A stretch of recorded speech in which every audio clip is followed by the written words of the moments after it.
Chun críocha Caroline ar Turas, tá míad arás I Loch Garman. Gur raibh míle maithagh as ucht pórta ghlacha linn. Tásúla gin gur ealaim siad focail nua.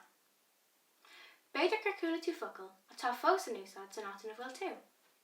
nó beidir go dheog tú focail nua ón átain a bhfuil tú. Cuir ceistú de histí, de cheantistí, de antín, de uncle, nó na gcuoine sintir sa phobal, faoi aon focail atá acu. Rih deire an Clár tá Donal le roinnte gin. Scríomh Mary O'Brien ó Chunta Loch Garman é. Dás Mary Aeneas ag Gaeilge ag buin túsáid as an focail chorisc, chun chuir sios a dhéanamh ar an tain hÉireann. Tugann sé sin ón focail chorisc, agus cloisfidh tú é seo sa dán atá ag an rá.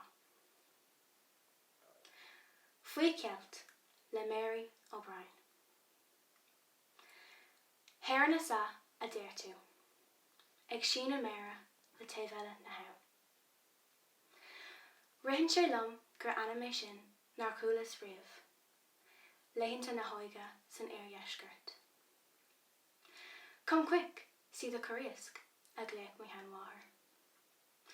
Rihann mí svéicint tríd an bhrinneog cool. Amachar an riasc mar a méag sé ag fearra, go harach I measc luachra. Bhí sé an ceaglóir an chorisc, ail an teantanga ar lacmhais, faoi ceilt beagnach. Sin é, feiceann míad go luaisibh le níos mó focail. Slán go fóill. Slán!